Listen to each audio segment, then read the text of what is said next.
Today on 7th Circle Gaming, we're analyzing the arcade, sword fighting, and box kicking game En Garde.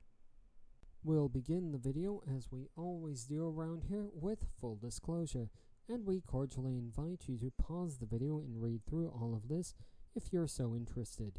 For everyone else, we'll move on and look at our first screenshot. In our first and only screenshot for this rather simple game, we'll briefly discuss the world of En Garde and then move on to the user interface. The world of En Garde draws inspiration from several sources, including The Three Musketeers, written by Alexandre Dumas, The Legend of Zorro, and the movie The Princess Bride.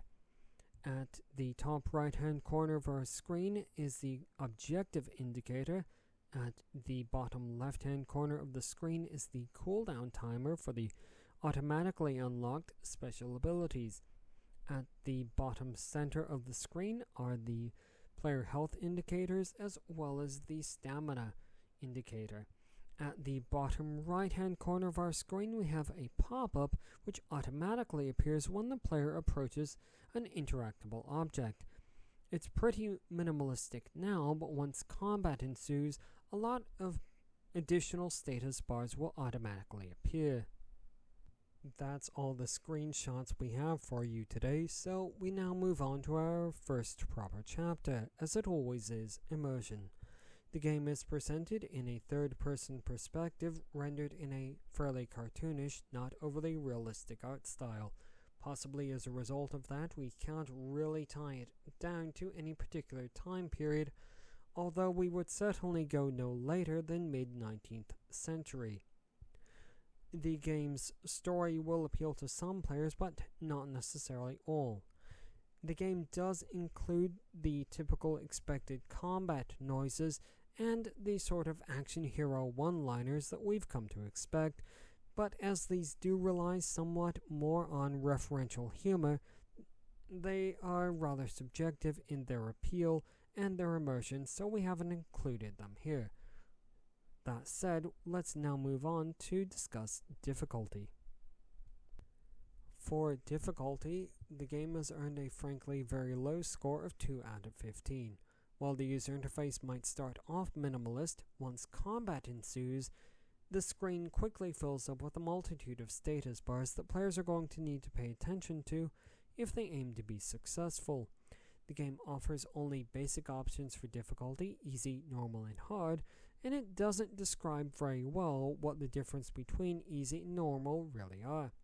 During all of our evaluation sessions, we uncovered 2 additional issues, the first being that regardless of which input method the player chooses to use, the key commands were just awkward enough that players would have difficulty recalling them in tense situations. We also uncovered that the game's camera is just likely enough to get stuck on the terrain of a level that players may find themselves getting frustrated with a stuck camera.